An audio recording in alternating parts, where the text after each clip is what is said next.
E para mim, hierarquia e disciplina começou na minha infância. Por questão de influência, a gente acaba sendo produto do meio, né? E eu acabei, né, me tornando oficial do Exército. E durante esse tempo eu pude aprimorar aquilo que eu considerava que era necessário. Eu aprendi um mandamento muito forte, Lismar. Sim. Podendo mandar peça. Esse é o primeiro.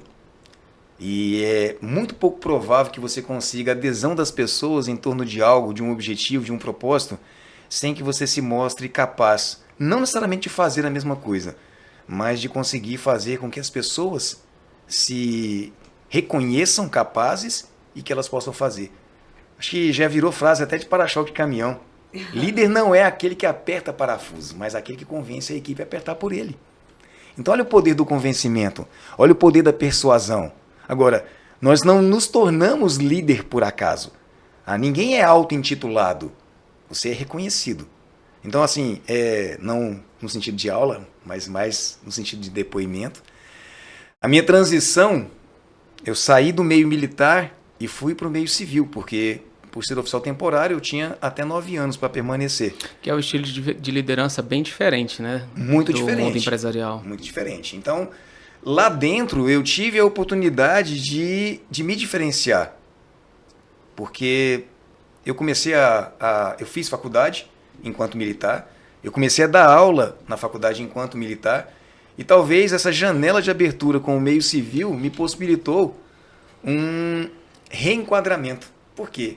Porque aqui fora você combina com o seu cliente 8 horas, ele não aparece às 8. Não é verdade? Principalmente em Goiânia. Exatamente. Então, assim, as pessoas elas não se comprometem muito com os resultados, com os compromissos. E no meio militar não existe isso. Horário é horário e precisa ser cumprido. Então, não adiantava eu trazer a mesma mentalidade para o meio civil. Então, eu busquei uma adequação. E eu encontrei, justamente nos princípios de liderança, essa condição. De maneira que eu pudesse buscar um balizamento, buscar uma forma de conduzir esse trabalho, porque a liderança, para mim, ela não é o objeto em si. A liderança é o meio pelo qual você alcança o resultado ou o propósito.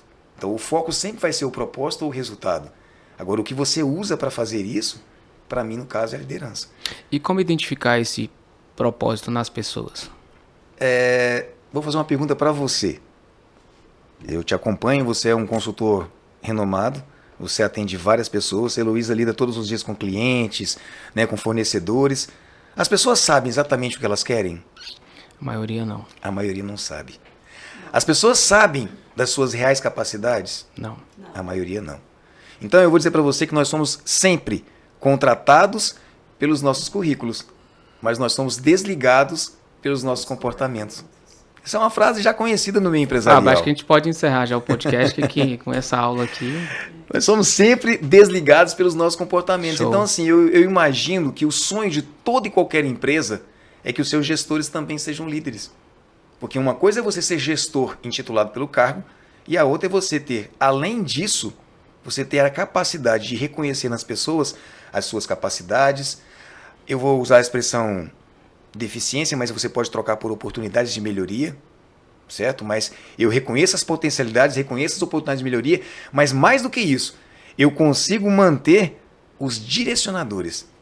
Quem aí é aderente às leituras sabe que a gente trabalha com metas crucialmente importantes. Nós precisamos de medidas de direção. Uhum. Se eu pegar o seu notebook agora, Josimar, e colocar um ímã em cima dele, você jamais vai acessar as informações que estão ali. Você sabe por quê? Não porque elas foram apagadas, mas os marcadores magnéticos, eles se perderam. Então você jamais vai acessar a informação porque não tem mais marcador ou direcionador. Show. Então eu entendo que o líder é esse cara, é essa mulher que consegue perceber nas pessoas as suas potencialidades e fazer com que ele enxergue coisas que nem ele mesmo é capaz de enxergar. E aí é que tem o segredo. Eu vou te colocar um ponto interessante, que é uma dificuldade que os meus clientes encontram. Uhum. Conciliar o papel de gestor e de líder. Sim. Porque são duas funções diferentes. E o pequeno empresário, que ele não tem condição de ter alguém para fazer isso, como conciliar isso? O cara que é o gestor, que tem que cuidar de uma série de problemas ali o tempo todo, que a pequena empresa não tem condição de ter uma departamentalização da forma que precisa, Como mesclar esses dois papéis, gestor e ser o líder? Porque o líder toma mais tempo, chegar nesse nível, analisar o propósito, e a maioria nem sabe, como você disse, qual é o propósito, extrair isso e ao mesmo tempo gerir. Como conciliar isso? Então, E hoje isso, puxando essa pergunta do Josimar, é uma grande deficiência das empresas.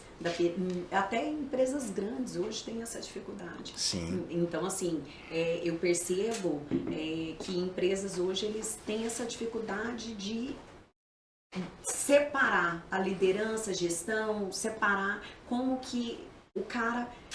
Eu vou colocar uma pessoa para liderar, mas eu não vou deixar... Eu não vou sair de cima. O dono acaba não saindo de cima porque ele não confia, ele não percebe que o negócio não está indo para frente. Então, é uma pergunta interessante, que eu acho que todo mundo gostaria de uma receita, né? Então, a memória de professor é fotográfica. Eu vou guardar a sua e vou juntar com a sua pergunta. Para responder a sua, eu vou voltar só um pouquinho no tempo e vou dizer para você assim, existem traços de liderança que são natos.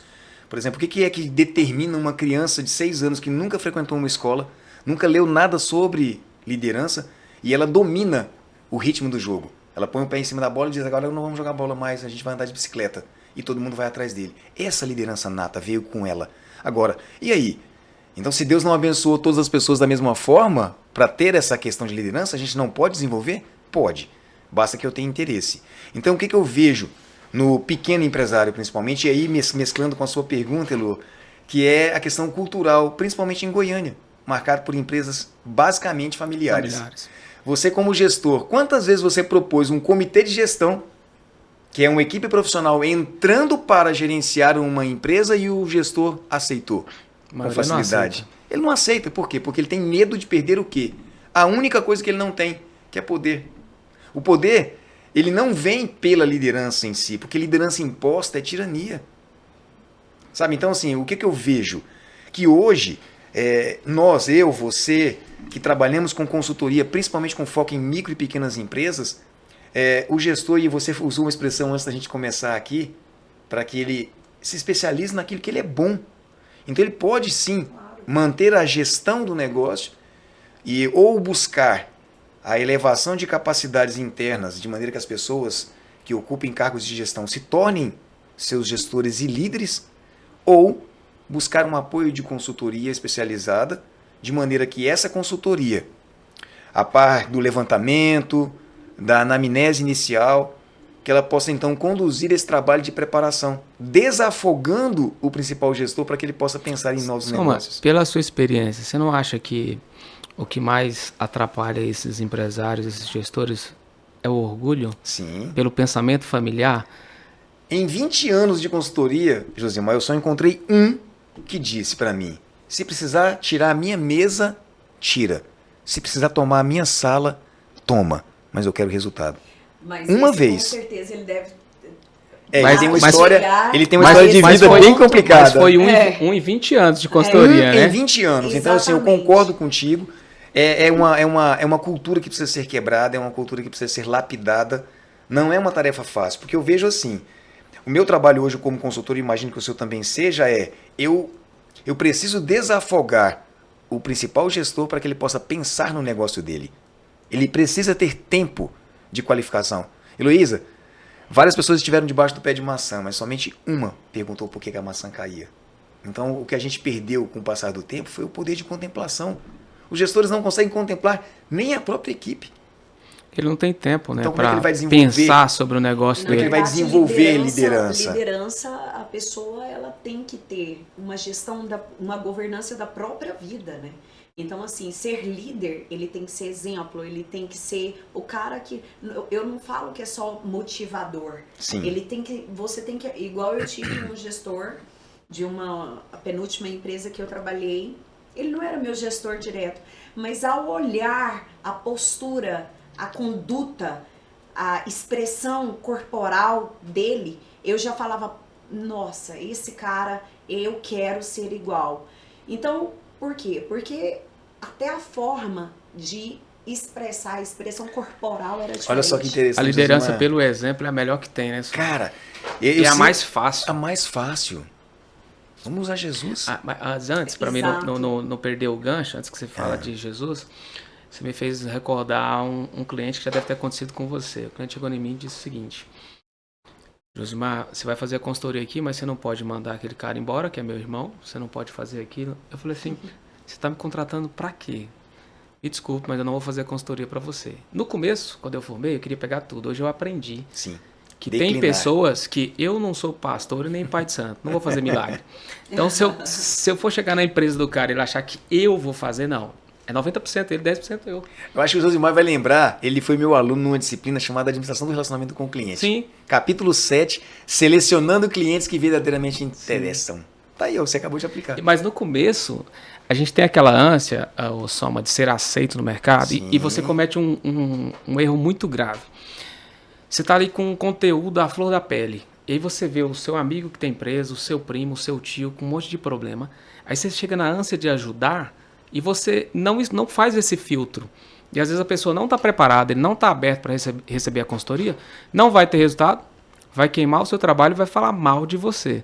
Então eu acho que o ponto crítico da liderança, principalmente no mercado goiano, volta a falar, é o orgulho. Sim. Mas agora volta ao exemplo de Jesus, que eu acho fascinante. Então, na verdade, todas as pessoas que foram conduzidas por Jesus não foram pessoas especiais. Ele não escolheu o melhor de cada segmento, e ele poderia.